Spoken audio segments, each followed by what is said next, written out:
Good afternoon, everyone, and welcome to the Ranger Show. My name's Russell Gerber, and of course with you for the next half an hour on the live cameras. Ready for your questions. If you do have any questions, please make sure to register on the website and just send them through to us. As always, I'd love for you to pop me a quick hello. Let me know where you're from, what your name is. And of course, if there's anything you have any questions about during the show or that you've caught on the cameras in the last week or so, just let me know.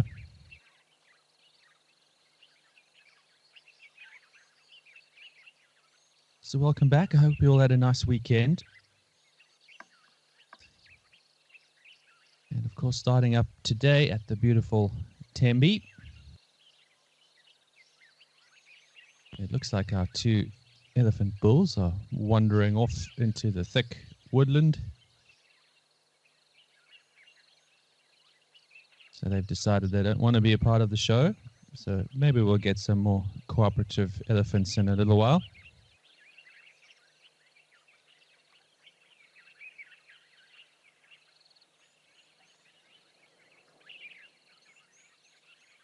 But as always, it's lovely to be back. Lovely to hear the beautiful sounds of the bush.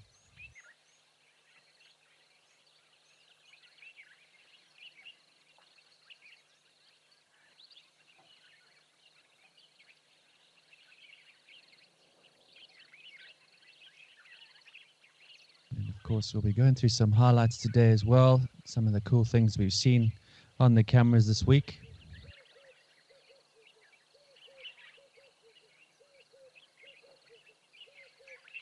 And I think now that things are a little quiet at Tembe, it might be a good time to do that.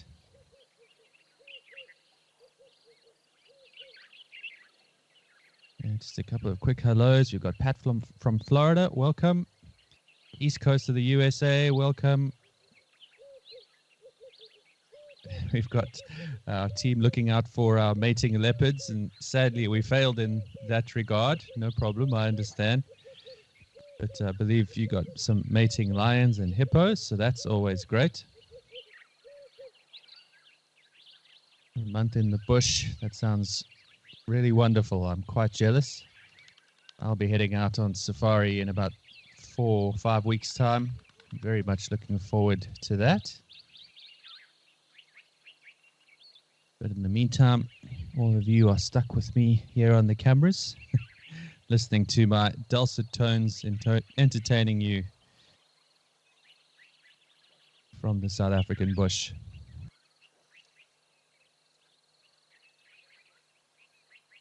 Hi, Susie from Montana. Welcome. So I think let's start off today with one of the more popular sightings from the last week or so. This was a beautiful leopard sighting at Olifants. No, Max has gone with another one. We'll start off with this one and then we'll have a look at the leopard in a moment.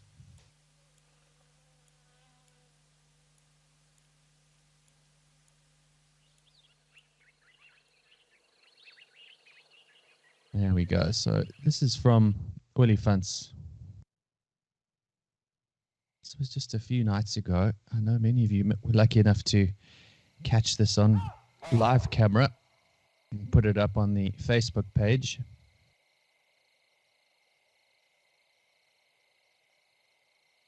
Listen carefully. You can also hear the loud alarm calls from the baboons.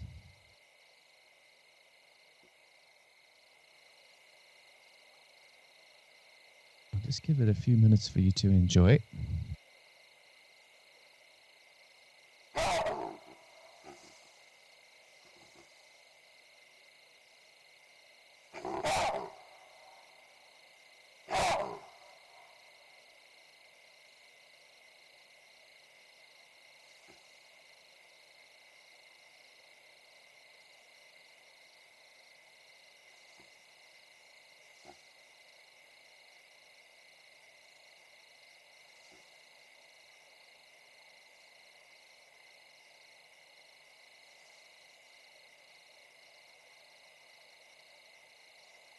So you can clearly hear those baboons going crazy, very much aware of the presence of this young leopard.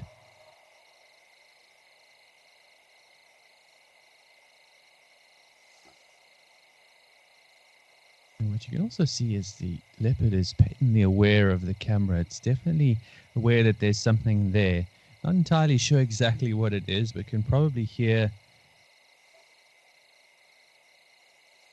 the movement zooming in and out of the camera, and even it just moving from side to side and panning. And not too sure what that sound is. Remember, it's very dark. Cameras pick up incredible amounts of light, so we can see much better than what is likely that the animals can see at this time. But just an amazing view of course, one of our more secretive species. And I think one of you mentioned we've been getting some great viewing of the cats all around the various cameras.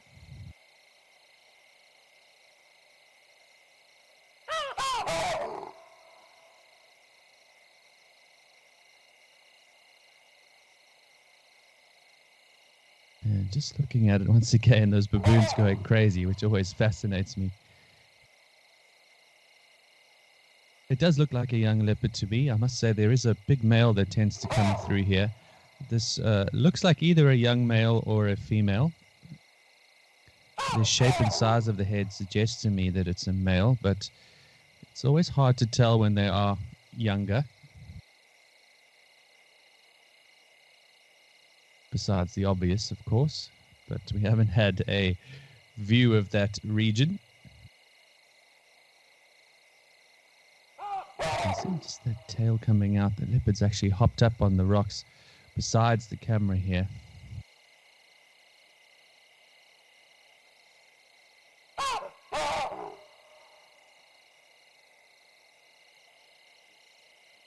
Still here, the baboon's still going crazy, so they still know that it's around. Remember that leopards can be prolific hunters of baboons, particularly at night.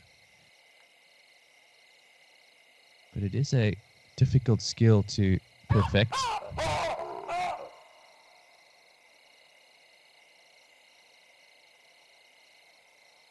But if you do hear baboons calling like this in the night, it's very likely that there are actually leopards about.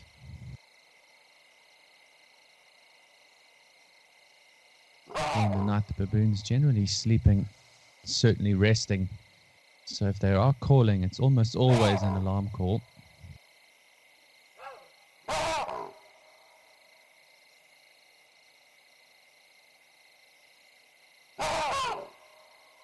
And we'll just keep it rolling a little while. I can't remember if we actually see the leopard again, but it's still right by the camera. Don't think we get another view of it, but we'll just give it a minute.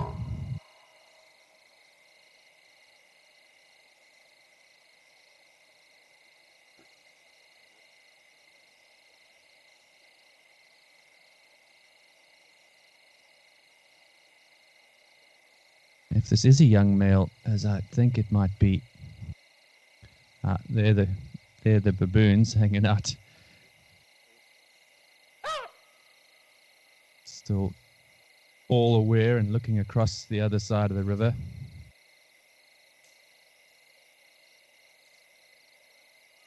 Letting everyone know there's a leopard in town.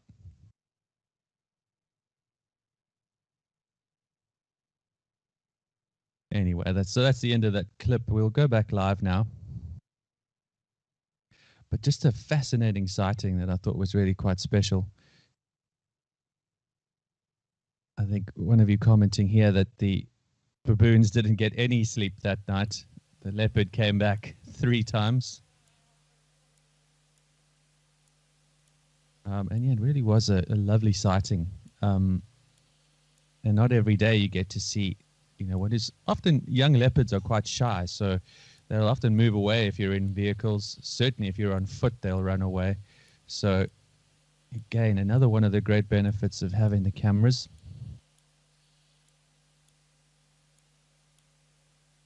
one of you mentioned here as well that we saw a leopard who killed a porcupine, and the leopard was full of spines. And you ask, do you reckon it can survive these kinds of injuries? It's very likely they will survive. It's only on rare occasions that they do become infected and actually end up killing the leopard. It can cause scarring until the skin and the flesh of the leopard can actually expel the spine itself. Of course, they don't have opposable thumbs like us, so it's impossible for them to pull them out unless they can get their teeth onto them. But anywhere on the face that they can't get to, sometimes those spines can stay in for quite a while. They are, of course, barbed, so difficult to get out. But for the most part, they will end up surviving, often with some scarring. And as I say, on rare occasions, they simply can't remove it, and the infection gets worse and worse until the animal actually dies. So, no question, going for a porcupine is risky business for leopard. And some leopards specialize in hunting porcupine, but it's a tricky business.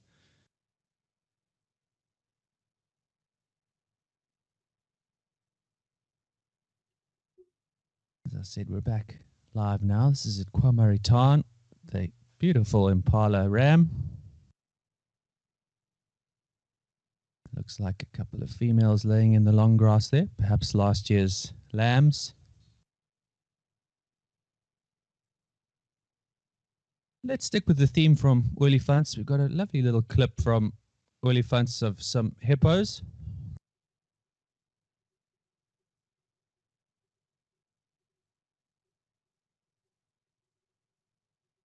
Yeah, Marcel, mentioning again that you've got some photos of those spines in the leopard's face. Do post them up on the African page. If you're not a member yet, just head on over there and sign up. It's a great community page where we can talk about these sorts of things. So pop it up there. I'll have a look, and then, as you say, if it looks really bad, I'll have a look and give you my thoughts on the possible outcomes. But here we have these two beautiful adult hippos, a male and a female. The male tracking the poor female behind. And it looks like he's trying to figure out if she is in estrus. So following so close like that, he'll be trying to get a good smell of any potential urine, feces that she is actually giving off. And he will check that for various hormones that will give him an alert to the fact that she's ready to mate. And if he gets the opportunity, he will certainly attempt mating with the female.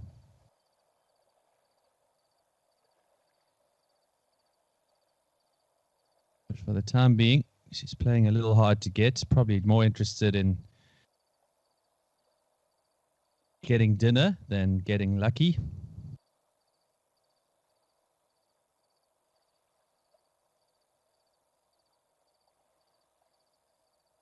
They've just moved off out of screen now, but again, really nice to see them out and about the water like that. And not every day we get to see hippos' behavior out of the water, so also quite special to see. But in this case, we didn't get to see the hippos mating, Marcel, but pretty cool nonetheless. This is another highlight clip from Olifants.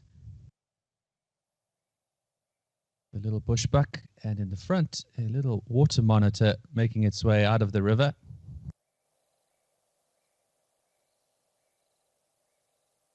This is a pretty big water monitor. They can get a little bigger than that. As the name suggests, they're very well adapted to spending time in the water, very good swimmers.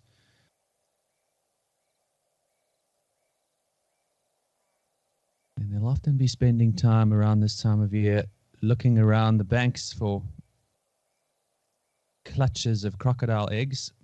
For those of you who watched our On Point show, you'll be reminded that water monitors are pretty prolific predators when it comes to young crocodiles and certainly the eggs, if they can find the clutch. I also chatted about the fact that crocodiles will actually often have a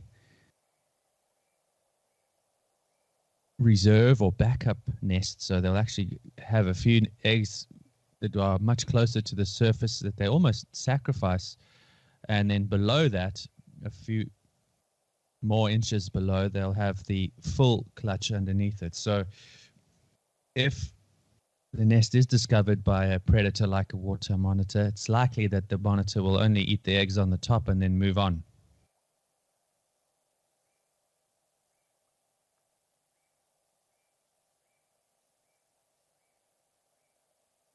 Marcel, the pictures you can post straight into the Facebook page. There's a Facebook page for the Africam cameras. If you go to the Africam page, you'll be able to find it pretty easily from there. And that goes to any of you out there who are interested in posting up some pics and any questions to us on the Ranger team. And another question we have here, I understand that hippos don't swim, but walk through the water. How do the babies who can't reach the bottom stay afloat next to mom? It's a great question. Though they don't swim most of the time, hippos can swim. They tend to move quicker when they do go along the bottom. So if they want to move quickly, they'll often hold their breath, go down to the bottom, and almost trot along. But they can swim if required. And the babies will generally stay resting their bodies, part of their body, next to mom. In most instances, hippos will have their feet on the ground, their hind legs, and then the forelegs and head sort of floating at the surface. So the mom would then be able to hold up the baby if the baby puts its weight onto the adult. Otherwise, they'll tend to spend their time in shallower water than they normally would without the babies. So I hope that answers your question. But a lovely little clip from Olifants. We're back live now at Tembe. Got our elephant bulls back in action.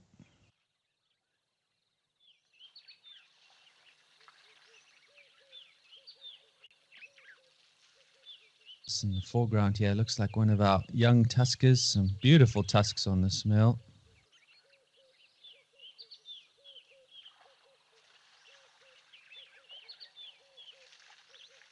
Those tusks will just keep growing until it gets older.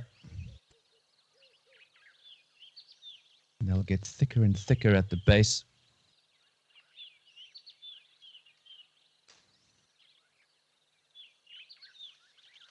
You'll see a slightly younger male in the background.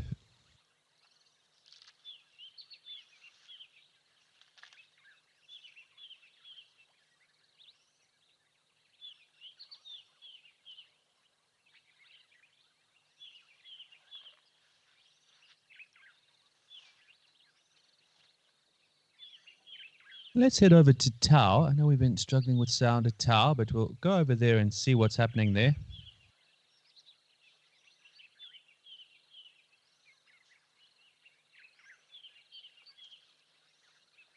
Or maybe we'll go to Olifants first. It looks like we've got some vervet monkey action at Olifants.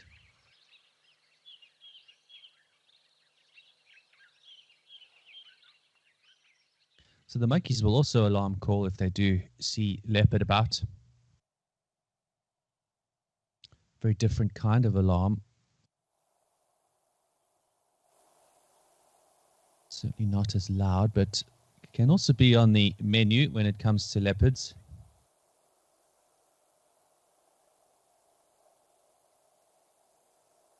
And of course the monkeys will always be in small troops.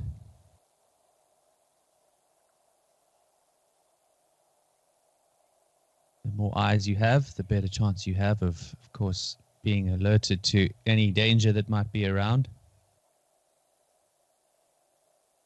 Monkeys have got quite a few natural predators. Of course, the leopard, as we just mentioned.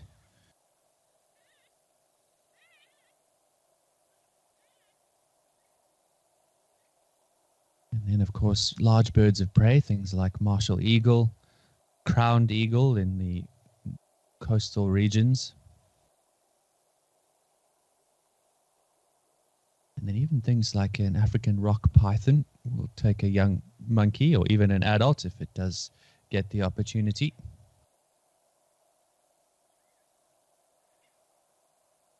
But a nice little sighting of the vervet monkeys, which we don't see too often on the cameras. They're always on the move.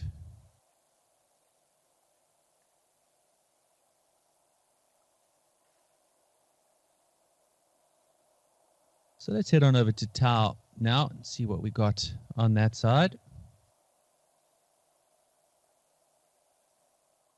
These days, Tau is just a bit of a Garden of Eden for the elephants. As you can see, no different today. Huge herds, different breeding herds, all congregating together at the waterholes.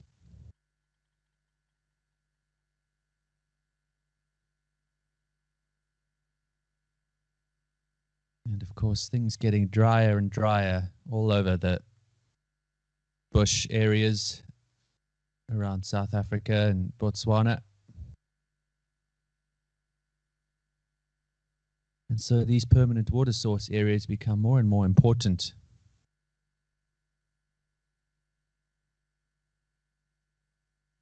Many of you will know that we haven't seen or didn't see much of the big herds of elephant at Tau pretty much throughout the summer. So lovely to see them back in such good numbers.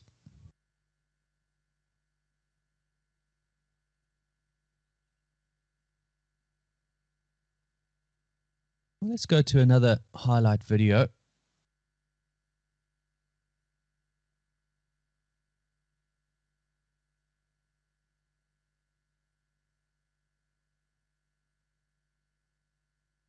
And we'll stick with the theme of Tau, but a lovely sighting of a group of buffalo that came down to Tau a few days ago.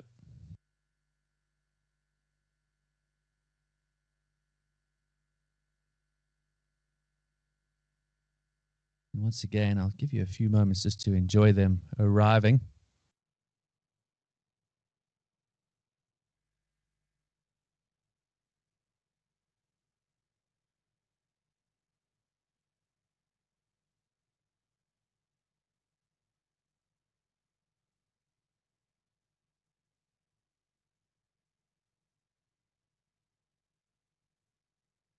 Yeah, you can see them slowly making their way in that cloud of dust. And as soon as they get over the ridge, you'll see that little burst of excitement. Obviously, quite parched and excited to get to the water.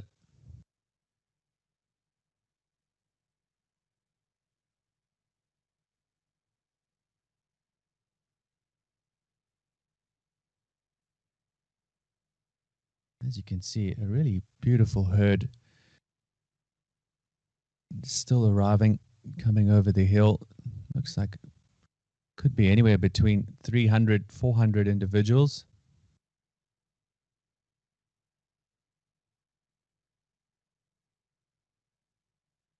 You can see of all different sizes and ages. Buffaloes will give birth pretty much any time of year. They'll try to have a peak of births around the beginning of the rainy season, so there is a lot of grazing available.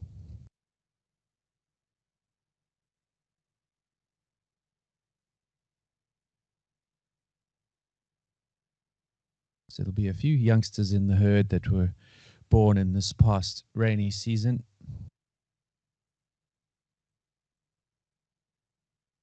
But not always easy to see in a big herd like this. The calves tend to be kept towards the middle of the herd to be protected from any potential predators. The only real risk to a group of buffalo like this is, of course, lions. And perhaps for a calf, a very big crocodile.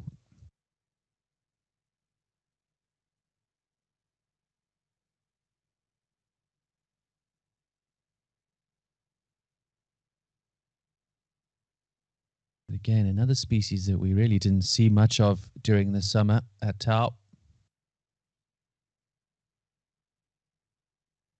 And it's a question we often get asked, which is the best time of year to go on safari. There isn't a perfect answer, but certainly in those different times of year, the bush is just so unbelievably different. They all have their benefits, but certainly in terms of game viewing, prey and predator interactions, the drier season is certainly more productive in many ways when it comes to game viewing. For the animals, unfortunately, not quite so productive. But as things get drier, it does get, well, let's say that the odds go more in the favor of the predators.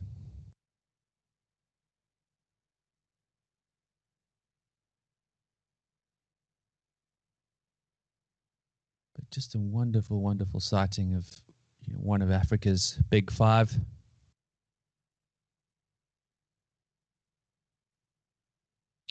And for any of you out there who have spent time in the bush and walking in the bush, would know that this is often considered one of Africa's most formidable animals and potentially dangerous if you do come across them on foot.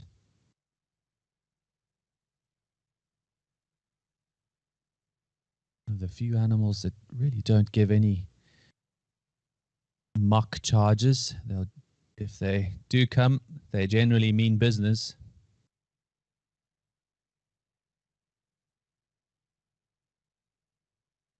For an animal that looks so docile when you're watching it from a safe distance, it's certainly something you have to be aware of if you're ever on foot on safari in Africa.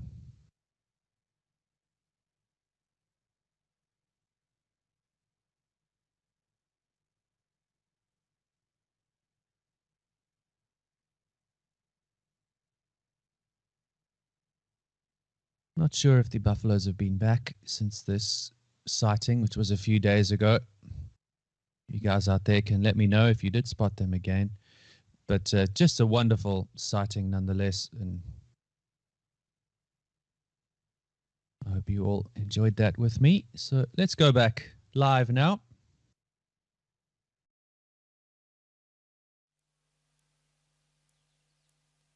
For now, but you never know who might come on down a little later on.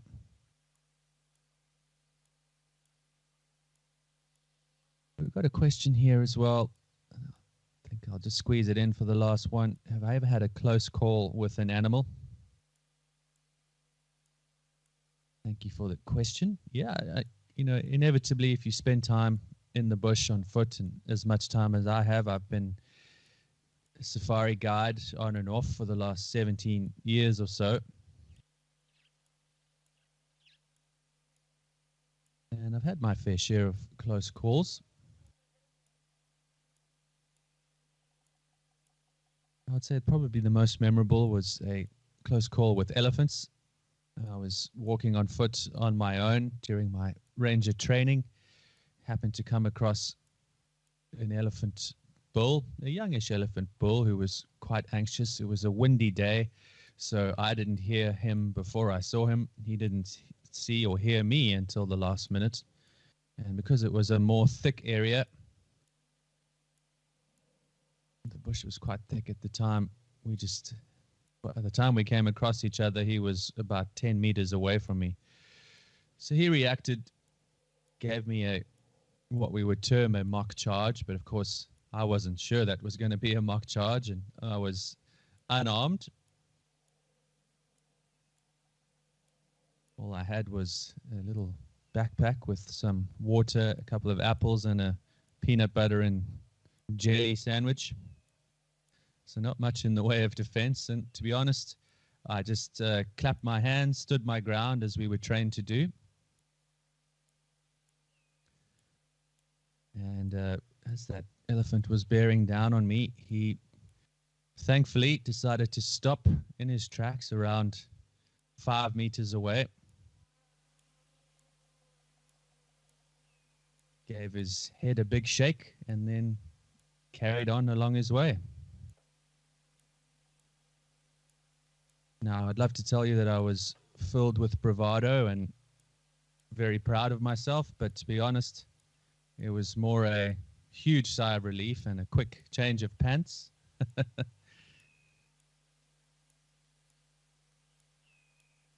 But that was certainly one of my most memorable early on in my guiding career. Nothing like being face to face with a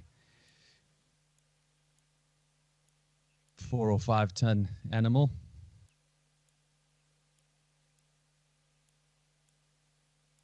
To make you feel small, and I certainly did that day. But thank you for the question.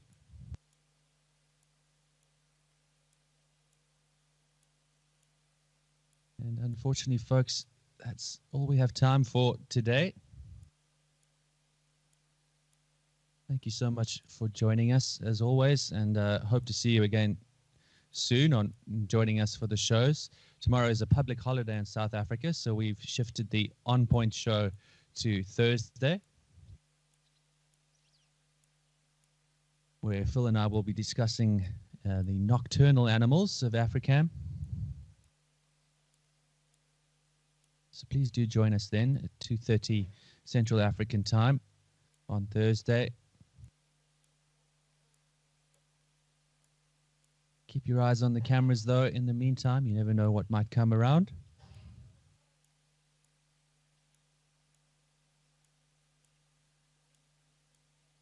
And as always, it's been a pleasure spending the last half an hour with you.